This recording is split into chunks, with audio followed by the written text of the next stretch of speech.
Hello दोस्तों, स्वागत है आप सभी का एक और नई वीडियो में। आज मैं आप सभी के लिए अंगूठी एक रहस्य स्टोरी का पार्ट 3 लेकर आ गया हूँ। दोस्तों, ये स्टोरी लिखी है रिहाना प्रवीण जी ने। इस वीडियो को देखने से पहले आपका अंगूठी पार्ट 1 और 2 देखना ज़रूरी है, तभी आपको ये स्टोरी अच्छे से समझ में आएगी। इस स्टोरी के कमेंट्स में आप लोगों का प्यार देखकर मुझे बहुत ही अच्छा लगा। अगर आपने अपने ईयरफोन्स नहीं लगाए हैं तो लगा लीजिए, क्योंकि उसी से आपका एक्सपीरियंस और ज़्यादा अच्छा रहेगा। अब स्टोरी को वहीं से कंटिन्यू करते हैं जहां से हमने पार्ट 2 में एंड किया था। मैंने कमल से किसी अच्छे डॉक्टर के पास जाने को कहा, लेकिन उसने मना कर दिया। उसके हिसाब से उसके गुरुजी जो उसके लिए बन पड़ता था वो कर दिए थे। वंश और कमल ने अपने गुरुजी के पास जाने का फैसला किया। उस रात मुझे ठीक से नींद नहीं आ पाई, सिर्फ यही सोच सोचकर कि क्या सच में कमल अपनी मौत के करीब है, क्या मुझे उससे शादी करनी चाहिए। इन्हीं सब सोच में कब मेरी आंख लग गई मुझे पता ही नहीं चला। अगले दिन वो दोनों गुरुजी से मिलकर आए। गुरुजी ने कमल को एक रुद्राक्ष दी और बोला, ये अपने से दूर मत करना कभी भी, और पिछले जन्म की इच्छा को जल्दी ही पूरा कर लो। हम लोग भी अपने घर के लिए निकल गए।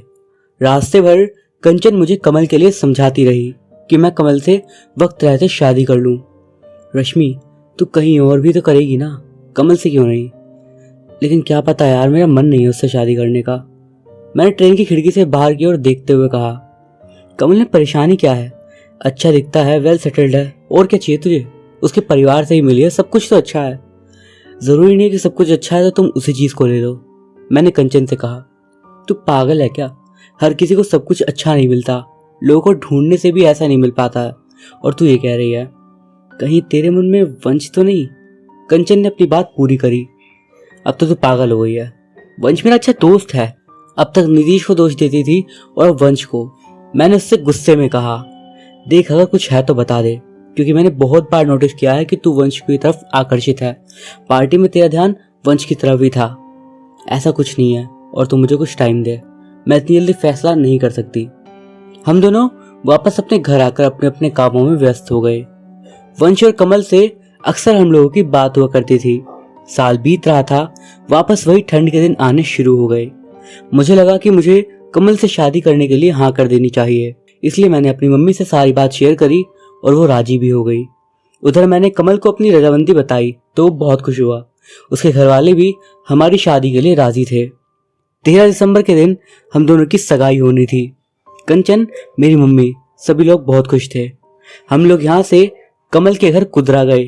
सगाई का आयोजन भी उसके फार्म हाउस पर ही हुआ था। मेरे साथ मेरे कुछ रिश्तेदार गए थे और कमल के भी कम ही रिश्तेदार थे वहां पर, लेकिन मेरी नज़र बार बार एक ही शख्स को ढूंढ रही थी और वो था वंश। मुझे वो कहीं नजर नहीं आ रहा था। वहाँ इतनी फुर्सत थी ही नहीं कि मैं अकेले कमल से कुछ पूछ सकूं। मैंने खुद ही वंश को फ़ोन किया और उससे हमारी सगाई में आने के लिए पूछा। उसने कहा कि वो सगाई की अंगूठी पहनाने से पहले पहुंच जाएगा। मैं छत पर फ़ोन पर बात कर ही रही थी कि तभी कंचन वहां आ जाती है। रश्मि यार, तो खुश तो है ना? यार खुशी क्या और गम क्या, जिंदगी में आगे बढ़ते रहना चाहिए। हाँ वो तो है, चल कर सो जाते हैं, कल सुबह उठकर तैयारियां भी करनी है। कंचन और मैं कमरे में जाकर सो जाते हैं। अगले दिन सुबह से ही तैयारियां शुरू हो जाती हैं। मेरे मेकअप से लेकर ड्रेस तक कंचन ही सब कुछ करती है। तभी मुझे वो अंगूठी याद आती है जो मुझे शेरगढ़ के किले में मिली थी। वो बहुत ही आकर्षक थी और मेरे गाउन से मैच भी कर रही थी। उस अंगूठी को पहनकर मेरे गेटअप में 4 चांद लग गए थे। आखिर वो घड़ी आ ही जाती है जिसका शायद कमल को बेसब्री से इंतजार था, सगाई का। लेकिन वो भी शायद वंश का ही इंतजार कर रहा था। बार बार उसे कॉल कर रहा था क्योंकि वो उसका काफ़ी अच्छा दोस्त था। कमल वंश के आने के बाद ही सगाई की रस्म को पूरा करता है।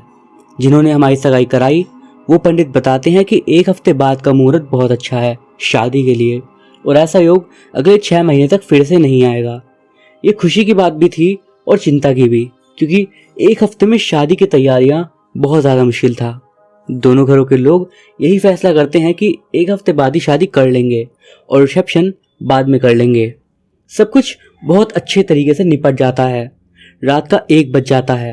और सभी लोग मस्ती में मगन थे। लोगों को इसलिए भी नींद नहीं आ रही थी क्योंकि एक हफ्ते बाद ही शादी थी, लेकिन मैं बहुत ज़्यादा थकी हुई, मेरे सोने का मन कर रहा था। कमल मेरा थका हुआ चेहरा देखकर समझ गया था, इसलिए उसने मुझे सोने भेज दिया। मैं भी उसके एक ही बार कहने पर जल्दी से सोने के लिए चली गई। इतनी ज़्यादा थकी हुई थी मैं कि मैंने अपनी ड्रेस भी चेंज नहीं करी और एकदम जाकर बेड पर लेट गई। सोचा एक झपकी ले लूं और फिर कपड़े बदल लूंगी, और बेड पर लेटते ही मेरी आंखें लग गई। लेकिन ये क्या, मैं एक बार फिर से अपने पुनर्जन्म में चली गई। एक आदमी जिसके सर पर एक पगड़ी है, हल्के भूरे रंग का एकदम चुस्त कुर्ता, सफेद रंग की धोती, गले में मोतियों की माला और हाथों में रस्सियां बंधी हुई। उन रस्सियों को 2 आदमी पकड़ते हुए उसे राजा के दरबार में ला रहे थे। चिंतामणि, मुझे तुमसे ये उम्मीद नहीं थी। तुम मेरे सबसे उत्तम जमींदार रहे हो और आज मेरी प्रजा तुम्हारी बुराइयां कर रही है। महाराज प्रताप नृपति बोले, मैं क्षमा चाहता हूँ। क्षमा तो असंभव है, तुम्हें मृत्युदंड मिलेगा। नहीं महाराज, इतना कठोर दंड नहीं, मुझे माफ कर दीजिए। चिंतामणि रो रो कर गिड़गिड़ा रहा था।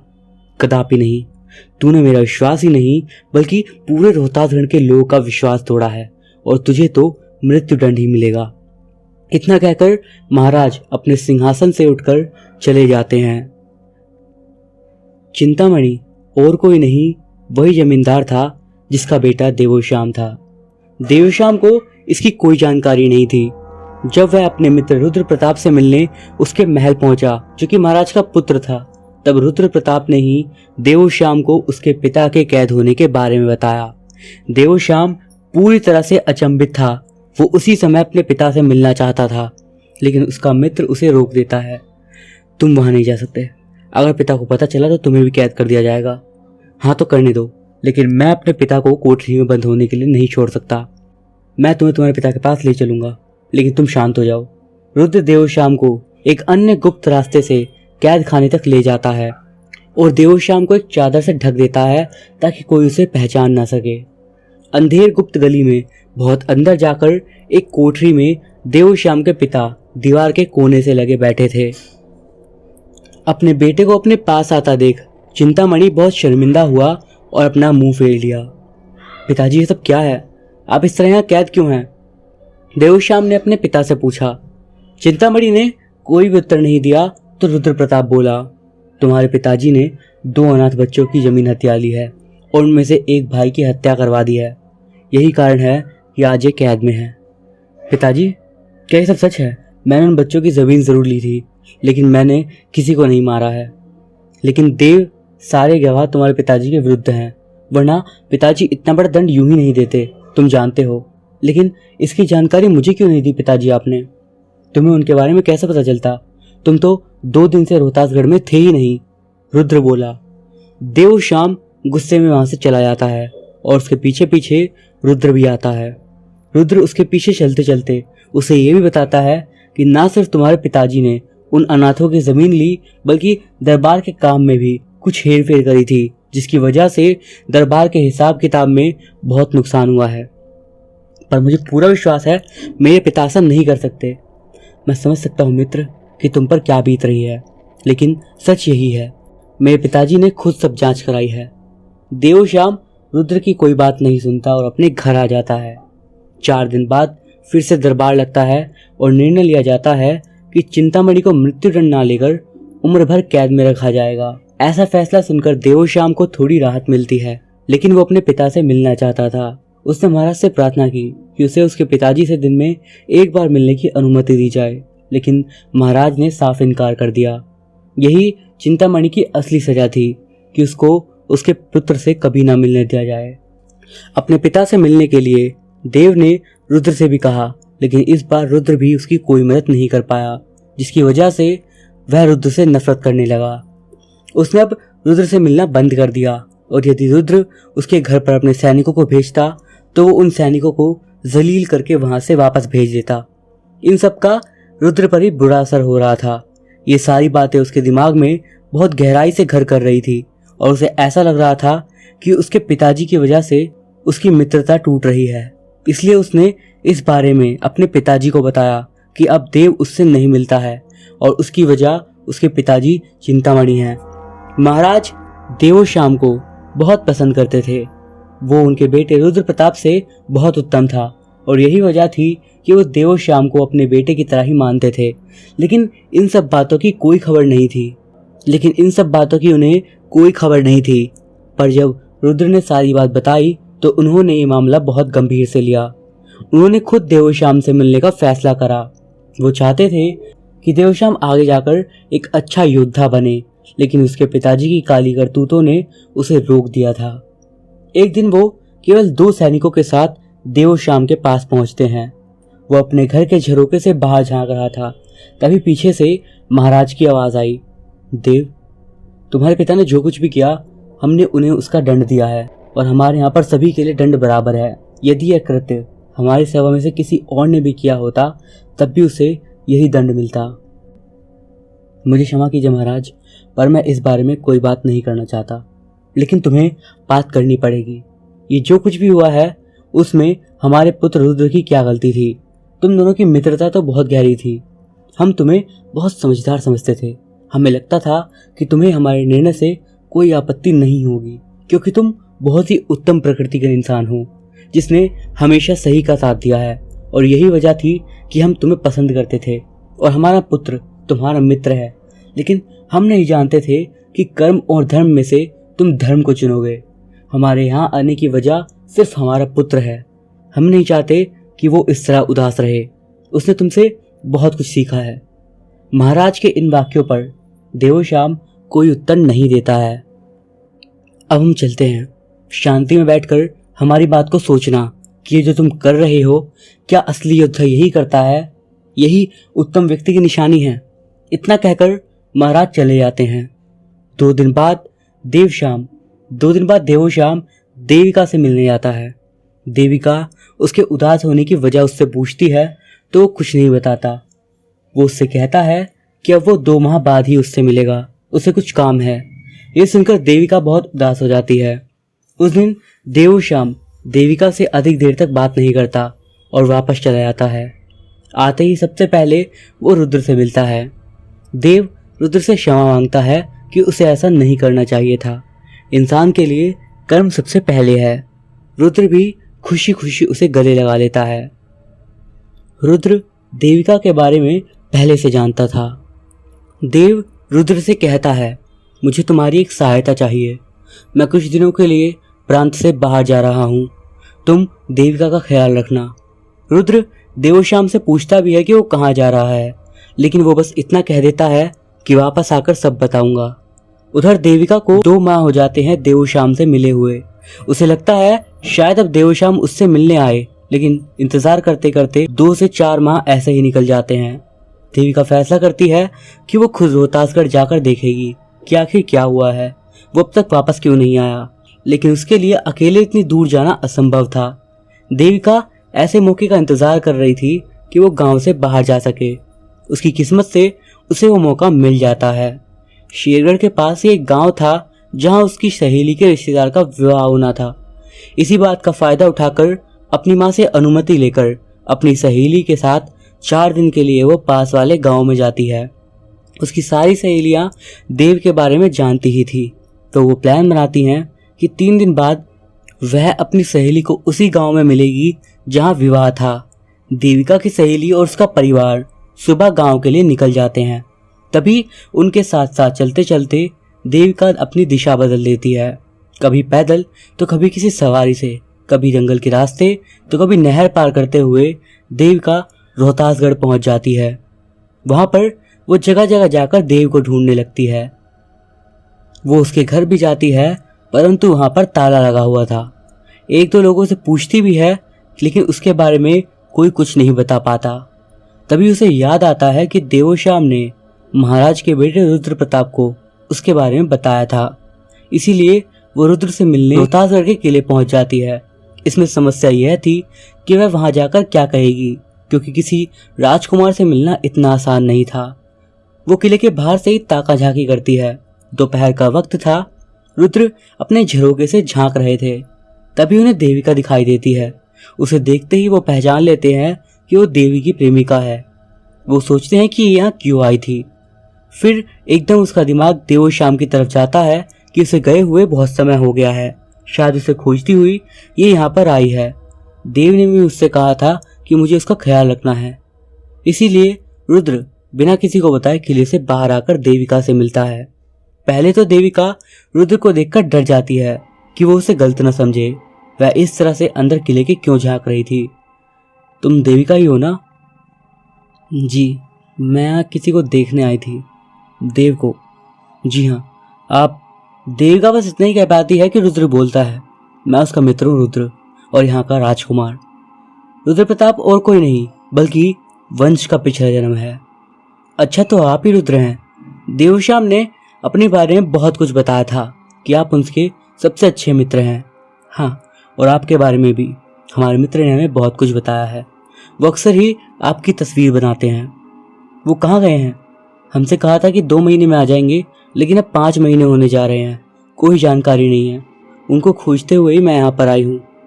मुझे समय का तो उसने नहीं बताया था, बस इतना कहा था कि वापस लौटकर सब बताऊंगा। मैं भी उसके लिए बहुत चिंतित हूँ। मैंने अपने कुछ लोगों को भेजा भी था कि वो आसपास के इलाकों में उसे ढूंढे, लेकिन वो नहीं मिला।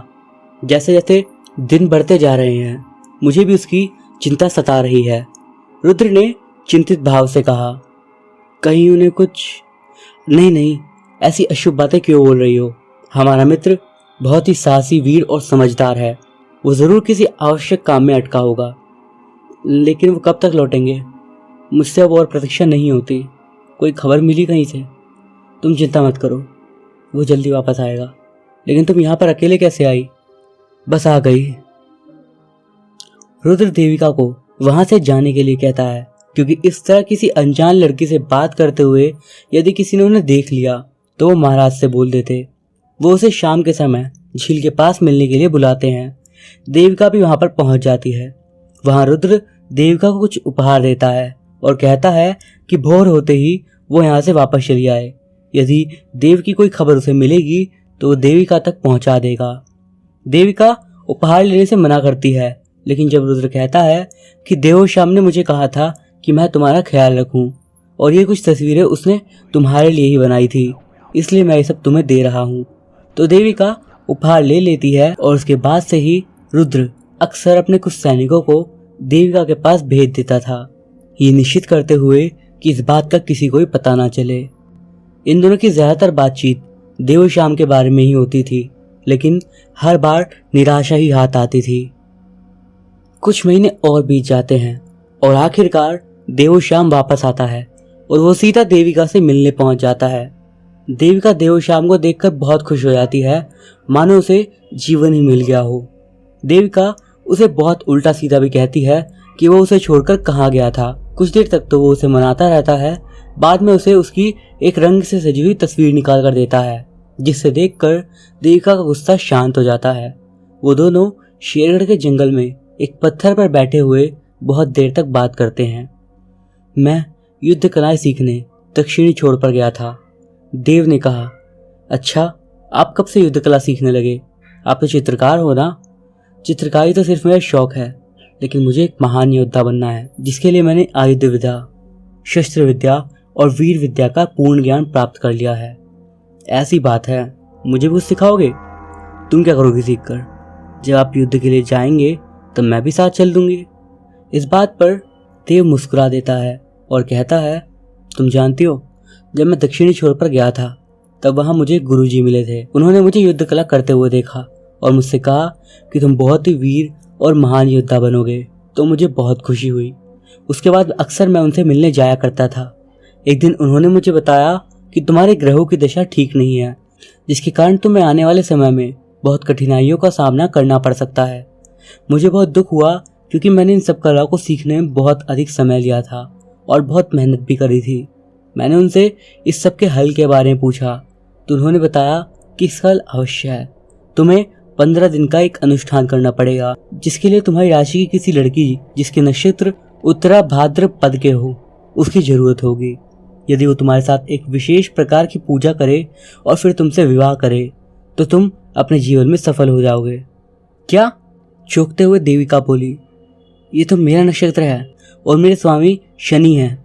देविका बहुत खुशी से कहती है, ये सुनकर देवश्याम एकदम पत्थर से उठ खड़ा हो गया और दोनों हाथों से देविका के कंधे को पकड़ते हुए बोला, सच बोल रही हो तुम? हाँ मैं सच कह रही हूँ, अगर तुम्हें यकीन नहीं है तो तुम किसी भी गुरुजी से पता करवा सकते हो।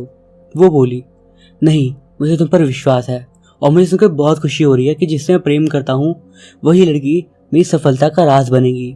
मैं तो गुरुजी की बात को गहराई से सोचकर परेशान हो रहा था कि तुमसे प्रेम करते हुए किसी और से शादी कैसे करूंगा। ये सब सोच सोच कर तो मैंने अपनी योद्धा बनने की उम्मीद पर पानी फेर ही दिया था, लेकिन तुम्हारी इस बात से मेरी खुशी का ठिकाना नहीं है। इतना कहकर वो उसे गले लगा लेता है। देखा, हम दोनों एक दूसरे के लिए बने हैं। हाँ सच कहा। देविका से मिलने के बाद देव रुद्र के पास जाता है। रुद्र भी देव को देखकर बहुत खुश हो जाता है और उसकी आंखों में खुशी से आंसू आ जाते हैं। रुद्र भी उससे ही प्रश्न करता है कि वो कहाँ था, तो वो उसे ही बताता है कि वो युद्ध कला सीखने के लिए गया था, लेकिन वो उसे देविका के बारे में कुछ नहीं बताता। सब कुछ ठीक चल रहा था। कभी कभी देवश्याम के साथ रुद्र भी शेरगढ़ आता था। उन्हीं दिनों मगध प्रांत में एक उत्सव होने वाला था जिसमें देव दर्शन के लिए दूर दूर से बड़े बड़े राजा और अन्य गांव वाले आया करते थे। उस उत्सव में विभिन्न प्रकार की वस्तुएं मिलती थी, मिट्टी से लेकर सोने तक की वस्तुएं। रोहतासगढ़ के उत्सव में अन्य प्रांत और गांव के लोग भी आकर अपनी दुकान लगाते थे। वहां गढ़ी देवी के दर्शन के लिए लोग कई दिनों तक तंबू लगाकर रुकते थे। फिर एक विशेष दिन देवी की पूजा होती थी। रोहतासगढ़ के उस उत्सव में देविका और उसकी माँ भी शामिल हुए थे। देवश्याम बहुत खुश था कि देविका कुछ दिनों के लिए उसके पास के इलाके में ही रहेगी। देविका भी बहुत उत्साहित थी। गढ़ी देवी मंदिर के कुछ किलोमीटर के दायरे में ही लोगों ने अपने तंबू लगा रखे थे। उनमें से एक तंबू देविका का भी था। सभी लोग वहां पर अपना अलग अलग खाना बनाकर खाते थे। रोज सुबह और शाम गढ़ी देवी की आरती उतारी जाती थी। देविका अपनी माँ के साथ तंबू में थी। देवश्याम देविका और उसकी माँ को बहुत सारा सामान लाकर देता है जो कि उनके लिए उपयोगी था, और देविका की माँ से भी कहता है कि यदि कोई परेशानी हो तो आप मुझे ज़रूर याद करें। देविका को भी बहुत अच्छा लगता है कि देवश्याम इस तरह उसका और उसकी माँ का अच्छा ख्याल रख रहा है, लेकिन वो आने वाले तूफान से अपरिचित थी। देविका की माँ देवश्याम की बहुत तारीफ कर रही थी कि यहाँ के लोग कितने अच्छे हैं, कैसे किसी अनजान की इतनी मदद कर रहे हैं। देविका के मन में आया कि वो अपनी माँ को देवश्याम के बारे में बता दे, लेकिन पता नहीं क्या सोचकर वो शांत हो गई। देविका और उसकी माँ को लगभग एक सप्ताह वहीं रहना था। देविका किसी न किसी बहाने से देवश्याम से मिलने पहुंच जाती थी। वो जब भी उससे मिलने जाती तो रुद्र हमेशा उसके साथ रहता था, जिस वजह से देविका थोड़ा गुस्सा करती थी। लेकिन देवश्याम और रुद्र काफी अच्छे दोस्त थे और उत्सव के कारण उन पर काफी जिम्मेदारियां थी, जिस वजह से देवश्याम देविका के साथ अधिक समय नहीं बिता पा रहा था। दूसरी ओर रुद्र देविका की तरफ आकर्षित होने लगा था, लेकिन रुद्र बहुत अच्छे से जानता था कि देविका और देवश्याम एक दूसरे से प्रेम करते हैं। देवश्याम को अपने मित्र से अधिक अपना भाई मानता था, लेकिन कुछ दिनों से देवश्याम का व्यवहार अजीब हो गया था। वो रोज सूरज डूबते के साथ ही शमशान के रास्ते की ओर चला जाता था। देव, तुम 2 दिन से शमशान की तरफ क्यों जाते हो? देवश्याम रुद्र के इस सवाल पर एकदम घबरा जाता है। मैं क्यों जाऊंगा वहां पर? मैं तो दूसरी ओर देविका से मिलने झील के पास जाता हूँ, देवश्याम बोला। इस जवाब पर रुद्र उससे कुछ और नहीं पूछता, क्योंकि वो समझ चुका था कि देवश्याम उससे कुछ छुपा रहा है, क्योंकि झील शमशान के रास्ते के दाईं ओर है, जबकि देवश्याम को उसने बिल्कुल सीधे जाते हुए देखा है। रुद्र दोबारा कुछ नहीं पूछता, क्योंकि वो उसका मित्र था और वो चाहता था कि देव खुद ही सच बोल दे। अगले दिन देव रुद्र के आसपास भी नहीं भटकता। किसी न किसी बहाने से वो रुद्र से दूर ही रहता है। रुद्र उसके इस व्यवहार को समझ रहा था, लेकिन कुछ कह नहीं पा रहा था, क्योंकि जब से देवश्याम के पिता को कारागार में डाला गया था तब से रुद्र थोड़ा डरता था कि कहीं उसके मुंह से कोई ऐसी बात ना निकल जाए जिससे उसको बुरा लग जाए। उस दिन सूरज ढलने के बाद रुद्र ने देवश्याम का पीछा करने की सोची। वो एक काले रंग की चादर ओढ़े उसके पीछे पीछे जाने लगा। सूरज डूब चुका था और सभी लोग अपने अपने घरों में चले गए थे। सभी घरों से दीपक की खुशबू और रोशनी आ रही थी।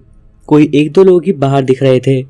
रुद्र प्रताप अपने किले के बाहर एक पेड़ के नीचे देवश्याम के आने का वेट कर रहा था कि देवश्याम अभी तक आया क्यों नहीं।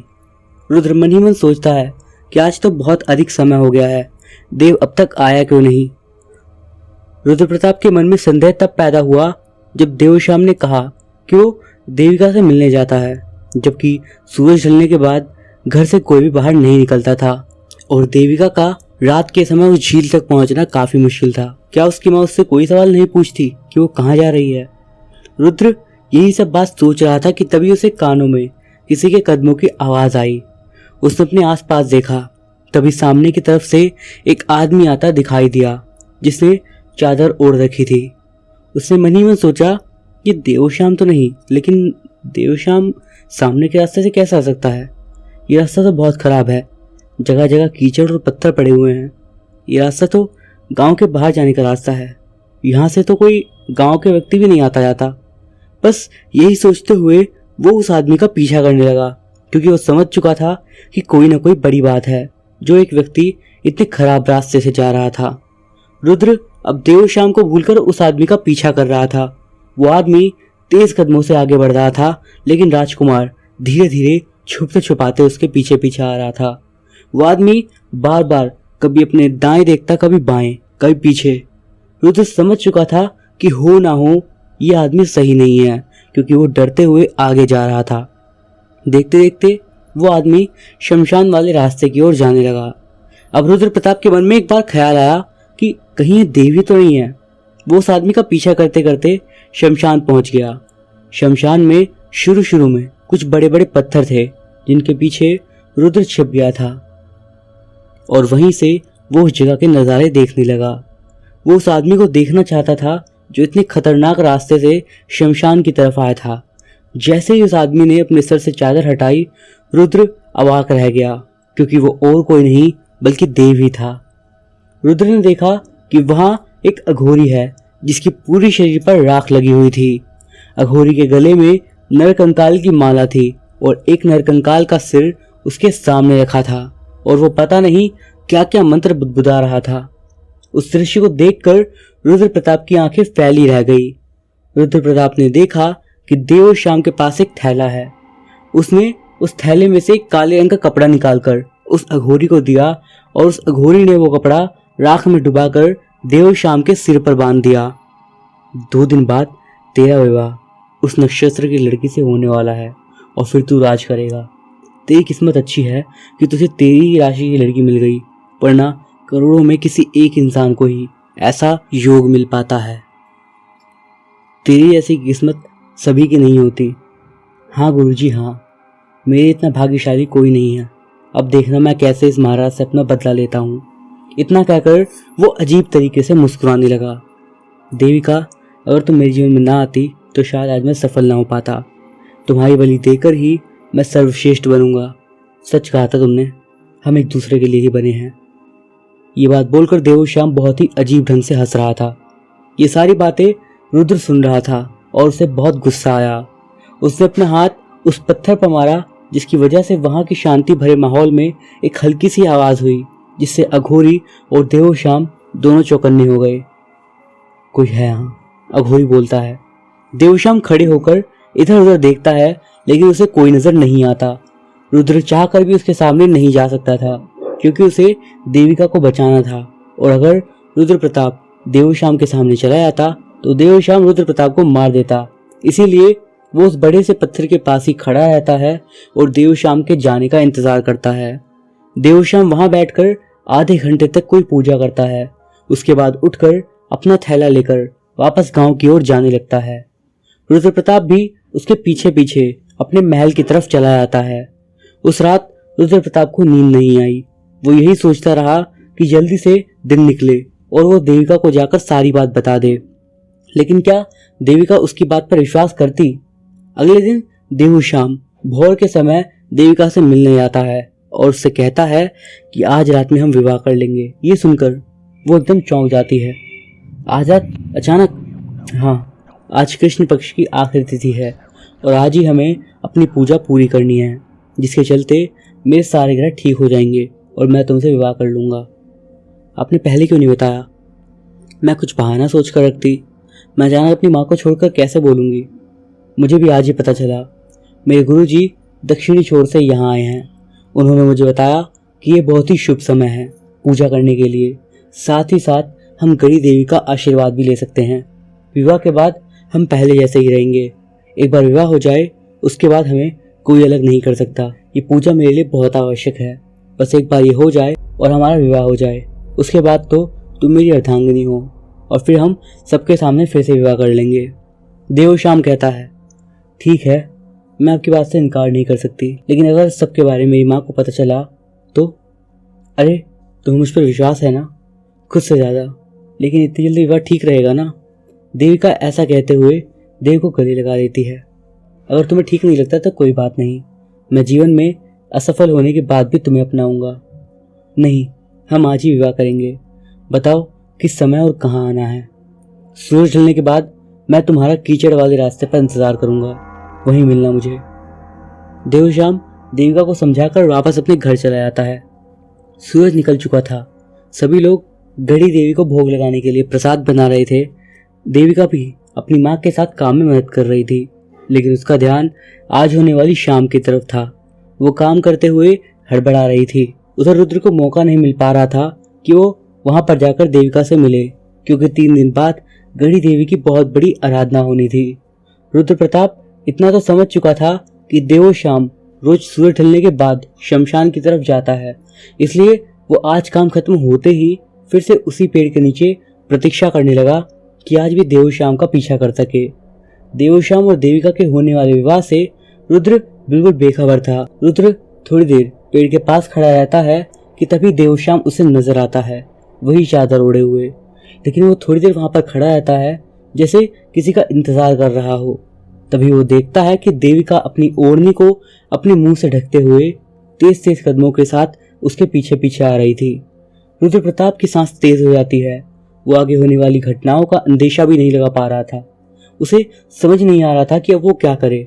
इसलिए रुद्र प्रताप वापस अपने महल गया और उसी सिपाही को अपने साथ लेकर आया जिसे वो अक्सर शेरघर देविका के पास भेजता था, जयेश, जो कि बहुत ही भरोसेमंद सिपाही था। रुद्र प्रताप रास्ते में चलते चलते उससे कहता है, पता नहीं देवश्याम आज उसके साथ क्या करने गया है, या फिर ऐसे ही। जो भी हो, हमें यहाँ देविका से बात करनी होगी। हमें देवश्याम की सच्चाई देविका को बतानी होगी।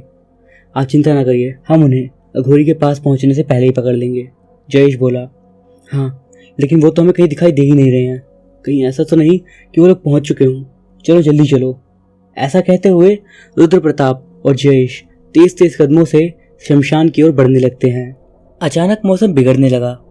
आसमान में काले बादल छाने लगे। एक अजीब सा सन्नाटा चारों तरफ पसर रहा था, लेकिन रुद्र प्रताप और जयेश बिना इसकी परवाह किए आगे बढ़े जा रहे थे। प्रकृति भी कुछ अनहोनी होने का इशारा दे रही थी। दूसरी ओर उत्सव के घेरे में जहां लोगों ने अपने तंबू लगा रखे थे, चारों तरफ से तेज दौड़ते हुए घोड़े नजर आ रहे हैं, जिन पर मुंह ढके और काला लिबास पहने डाकू सवार थे। उनके हाथों में तलवारें और कुछ के हाथों में धनुष बाण थे। देखते ही देखते उन डाकुओं ने घेरे को चारों तरफ से घेर लिया। दौड़ते हुए घोड़ों की आवाज से सभी लोग अपने तंबुओं से बाहर आकर देखने लगे। तभी उनमें से एक आदमी घोड़े से नीचे उतरा और तेज आवाज में लोगों से कहा, तुम लोगों के पास जितना भी सामान है सारा इस आदमी की तरफ रख दो, वरना अपनी जान से हाथ धो बैठोगे। अपने आदमी की तरफ इशारा करते हुए डाकुओं का सरदार बोला। उस समय सब सहम गए। उन्हें लगा शायद कोई मदद मिलेगी, लेकिन तभी उस डाकू की आवाज आई, लगता है तुम लोगों ने सुना नहीं। उस सरदार का इतना कहना ही था कि उसने अपने एक आदमी की तरफ इशारा किया और उसमें से एक डाकू घोड़े से उतर कर आया और उसने एक बूढ़े आदमी को अपनी तरफ घसीटा और तलवार से उसकी गर्दन काट दी। ये नजारा देखकर वहां के सभी लोग अवाक रह गए और सभी लोग जल्दी जल्दी अपने तंबू में गए और अपना जो भी सामान था, कीमती या गैर कीमती, सब उठाकर उस आदमी के पास इकट्ठा करने लगे। इधर देविका की माँ उसे ढूंढ रही थी कि आखिर वो गई कहाँ। सभी लोग आपस में बात कर रहे थे, जिसकी वजह से माहौल में शोर बढ़ रहा था। तभी अचानक डाकुओं के सरदार की एक और आवाज जोर से आई, क्या मजाक है, इसमें गढ़ी देवी की सोने की मूर्ति कहाँ है?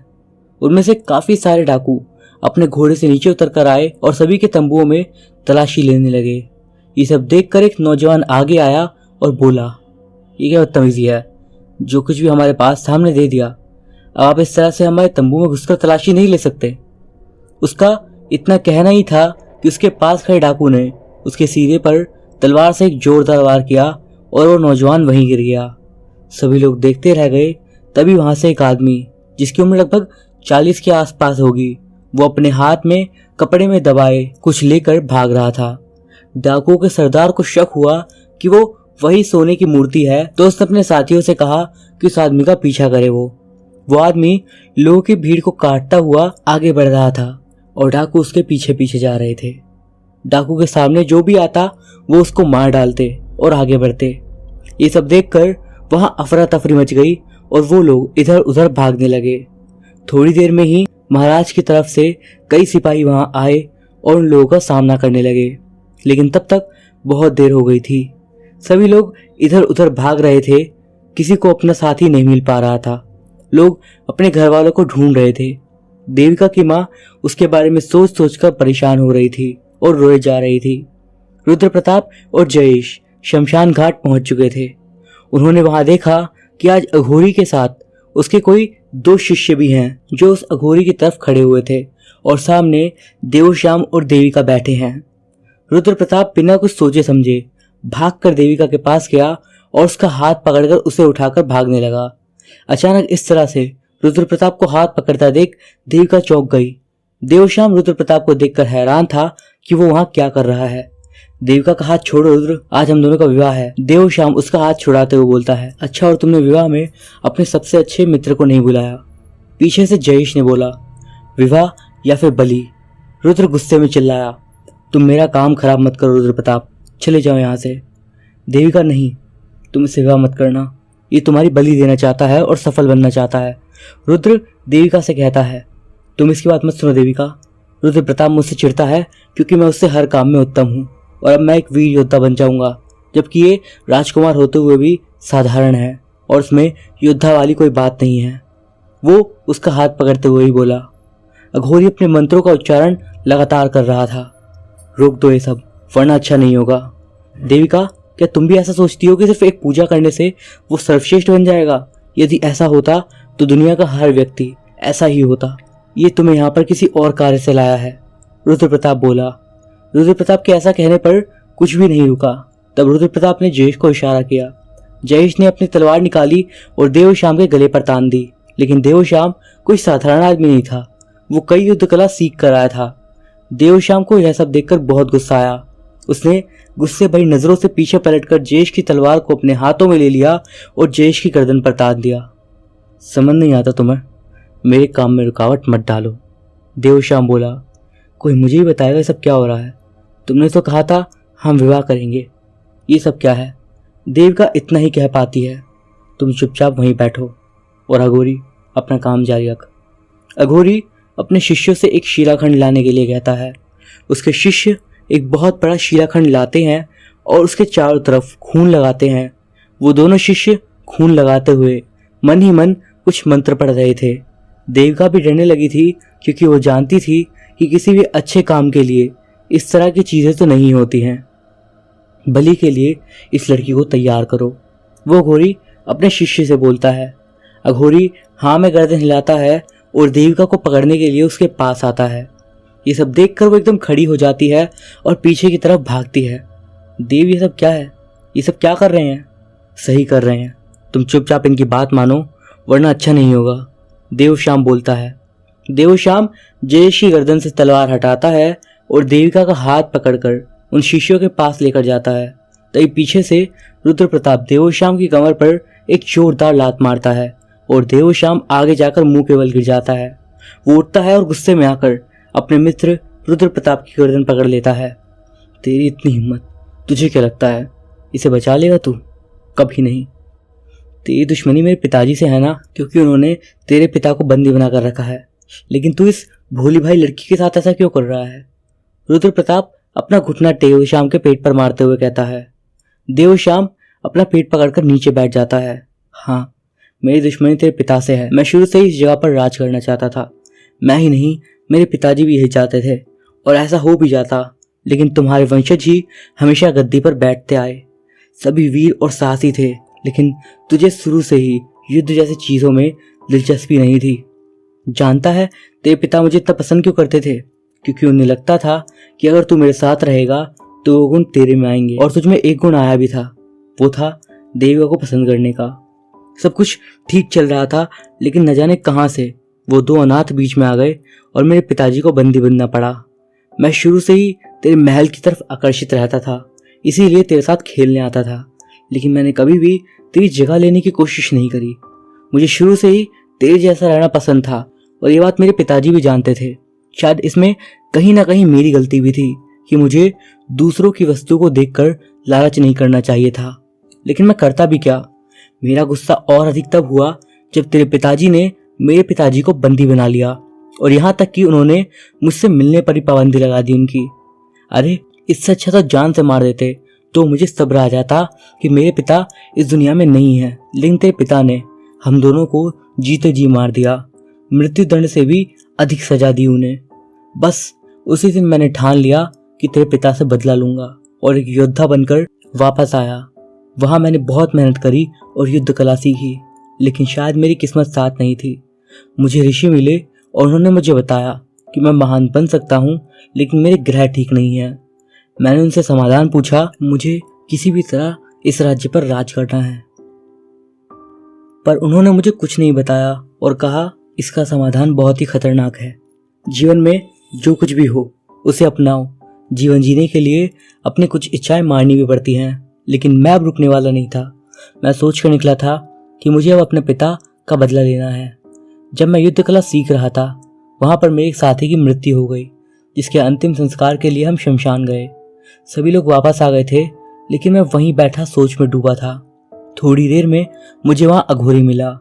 मैं उसे दूर से वहां बैठकर देख रहा था, जो कि मंत्रों को जाप करे जा रहा था, और देखते ही देखते इसके सामने परछाई बनते हुए स्वयं ही दो लोग आ गए और फिर गायब हो गए। मैं ये सब देखकर खुद को रोक नहीं पाया और उसके पास गया। पहले तो बहुत नाराज हुए, लेकिन मेरे आग्रह करने पर उन्होंने मुझे अपने कुछ राज बताए। संसार में कोई भी काम असंभव नहीं है। जब कोई काम संसारिक गतिविधियों द्वारा ना किया जाए, तब पारलौकिक शक्तियों द्वारा कर सकते हैं। इन अघोरी ने मुझे उस शमशान में इतनी रात को रुकने की वजह पूछी, तो मैंने अपनी सारी कहानी बता दी। बस फिर क्या था, मैंने इन्हीं से सिद्धि प्राप्त करी। इन्होंने बताया कि तुम्हारी ग्रह दशा सच में बहुत खराब है और उसे ठीक करने के लिए तुम्हें अपनी राशि की लड़की से विवाह करके उसकी बलि देनी होगी और एक तांत्रिक क्रिया करनी होगी, जिससे तुम सर्वशक्तिमान बन जाओगे। ये सब बात सुनकर मेरे पैरों तले जमीन खिसक गई।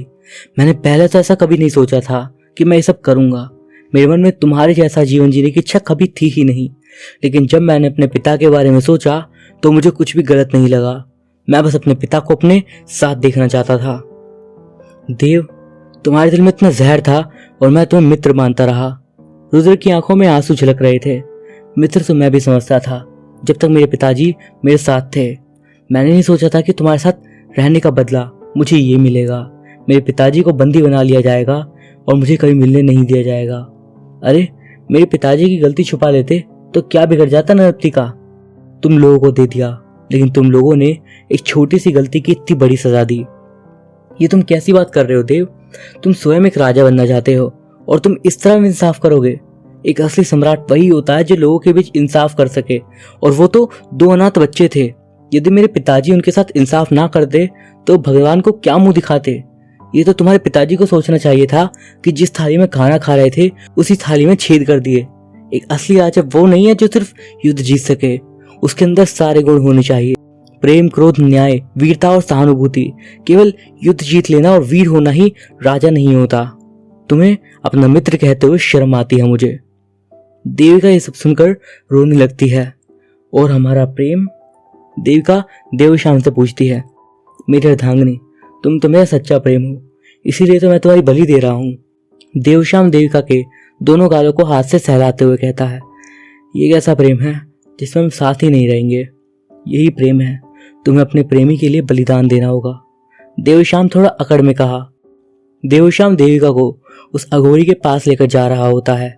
अघोरी ने अपने सामने शमशान में एक गड्ढा करके अग्निकुंड बनाया था, जिसमें वो अपनी उंगली काटकर उसका खून उस अग्नि से प्रभावित करता है, जिससे आग और भड़क जाती है। ये सब देखकर देविका बहुत डर जाती है और रोने लगती है। देविका बार बार रुद्र से अनुरोध कर रही थी कि वो उसे बचा ले, लेकिन देवश्याम उसे जबरदस्ती घसीटते हुए अघोरी के पास ले जा रहा था। मैं ही क्यों, मैंने बहुत बड़ी गलती कर दी तुम्हें अपने नक्षत्र बताकर, देविका रोते रोते बार बार कह रही थी। बड़ी भोली हो रही तुम, अगर तुम मुझे अपने नक्षत्र ना बताती तो मैं तुम्हारी जबरदस्ती बदली लेता, क्योंकि मैं पहले से ही जानता था तुम्हारी राशि के बारे में। इन सब की जानकारी भी इसी अघोरी ने मुझे दी थी। तुमसे वो सब पूछना बस तुम्हारी रजामंदी लेने का एक तरीका था, ताकि मुझे ज्यादा मेहनत ना करनी पड़े तुम्हें मनाने के लिए। तुमने इतना भी नहीं सोचा कि विवाह के लिए मैं तुम्हें शमशान लाऊंगा या फिर मंदिर। ऐसा कहते हुए वो अजीब तरह से हंसने लगा। तुम शांति से मेरे साथ यहाँ तक आ सको, इसीलिए मैंने तुमसे ये सारी बात कह दी, लेकिन बलि तो मैं तब भी देता और अब भी दूंगा। और तुम मुझसे शादी करना चाहती थी ना, तो देखो अब हो रहा है शादी, बाद में बलि दे देंगे। तुम्हारी इच्छा भी पूरी और मेरी भी। ऐसा कहते हुए देवश्याम बहुत ही अजीब ढंग से मुस्कुरा रहा था। समय निकला जा रहा देव, जल्दी करो। पीछे से अघोरी की आवाज आई। हाँ आ रहा हूं। इस रुद्र प्रताप ने सारा खेल बिगाड़ दिया। देवश्याम देविका को घसीटते हुए ले जाते हुए कहता है। रुद्र प्रताप, जयेश और देविका देवश्याम का यह विकराल रूप देखकर बहुत अधिक चौंक जाते हैं। रुद्र प्रताप और जयेश अपनी तलवार निकालकर देवश्याम की तरफ जाते हैं कि तभी उस अघोरी के दोनों शिष्य उसे रोक लेते हैं। और वो दोनों देखने में तो दुबले पतले थे, लेकिन उनकी आंतरिक शक्ति बहुत ज्यादा थी। वो दोनों शिष्य जयेश और रुद्र प्रताप के हाथों को पीछे करते हुए उन्हें पकड़ लेते हैं और अपने अघोरी से पूछते हैं, क्या इन्हें मार दिया जाए? अघोरी मना कर देता है, नहीं, जब तक बलि नहीं दे देते तब तक यहाँ किसी का भी खून नहीं बहना चाहिए, वरना पूजा बिगड़ जाएगी। इधर देविका बहुत ज्यादा परेशान हो रही थी कि वो क्या करे। उसके दिमाग में एक विचार आया। उसने सामने पड़ी राख को उठाकर देवश्याम की आंखों में डाल दिया और देवश्याम से अपना हाथ छुड़ाकर भागने लगी। ये सब देखते हुए वो दो शिष्य देविका को पकड़ने के लिए भागे और इसी बात का फायदा उठाकर रुद्र प्रताप ने तलवार उठाकर उन दोनों शिष्यों पर मार दी, जिससे वो दोनों वहीं गिर पड़े। देवश्याम का गुस्सा 7वें आसमान पर था। रुद्र प्रताप और जयेश भी देविका के साथ भागने लगे। देवश्याम संभल गया और उसने रुद्र प्रताप को ज्यादा बोचा। ऐसे नहीं मानेगा तू, तेरा लहू बहाकर ही आज मेरी तांत्रिक क्रिया पूरी होगी। गुस्से भरी आवाज में देव बोला। जब जयेश रुद्र प्रताप को बचाने आता है तो वो एक लात मारकर जयेश को पीछे की तरफ धकेल देता है, जहां उसका सिर शिलाखंड से टकरा जाता है और एक खून की धारा उसके सिर से निकलती है और वो वहीं मर जाता है। ये सब देखकर अघोरी को बहुत ज्यादा गुस्सा आ रहा था, क्योंकि ये सब उसकी तांत्रिक क्रिया में विघ्न डाल रहा था। उधर अघोरी बिना रुके मंत्र पढ़ रहा था ताकि इस क्रिया को पूरा कर सके। देवश्याम रुद्र प्रताप के पीछे से गर्दन पकड़कर आगे की ओर फेंक देता है और रुद्र प्रताप के सीने पर बैठकर उसका गला दबाने लगता है। वहीं पास में एक छोटा पत्थर था। रुद्र प्रताप उस पत्थर को उठाने की कोशिश करता है, लेकिन देवश्याम वो पत्थर उठाकर पीछे की तरफ फेंक देता है। देविका एक बहुत बड़ी चट्टान जैसे पत्थर के पीछे छुपकर ये सब देख रही थी। देविका जल्दी से जाकर उस पत्थर को उठाकर देवश्याम के सिर पर मारती है। देवश्याम जोरदार चीख के साथ नीचे गिर पड़ता है। रुद्र संभलता है और देविका की तरफ भागता है। रुद्र बुरी तरीके से लहूलुहान था। देविका उसकी तरफ हाथ बढ़ाती है। देविका ने रुद्र का हाथ पकड़ा ही था कि तभी पीछे से देवश्याम रुद्र प्रताप को वापस खींच लेता है। रुद्र प्रताप का हाथ देविका के हाथ से छूट जाता है और रुद्र प्रताप की हाथ की एक अंगूठी देविका के हाथ में आ जाती है। देविका की आंखों से आंसू नहीं रुक रहे थे।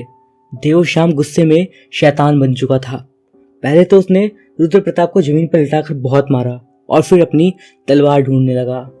पहले तुझे खत्म करूंगा, तभी मेरा काम पूरा होगा। देवश्याम इधर घूमते हुए बोलता है और जमीन पर तलवार ढूंढने लगता है। देविका तुम जाओ यहाँ से, ये तुम्हें मार देगा। लहूलुहान पड़ा रुद्र देविका से कहता है। देविका रुद्र प्रताप की अंगूठी अपने हाथ में भींचकर पत्थर के पीछे बैठ जाती है और रोती रहती है। तभी उसे रुद्र प्रताप की चीख सुनाई देती है और देविका एकदम सहम जाती है। देवश्याम की जोर से हंसने की आवाज आती है और देविका की हिम्मत नहीं होती कि वो पीछे पलट कर देखे। वो उस पत्थर के पीछे से उठकर वहां से भाग जाती है। तो दोस्तों, ये था अंगूठी एक रहस्य स्टोरी का पार्ट 3। यहाँ तक की स्टोरी आपको कैसी लगी मुझे जरूर बताइएगा।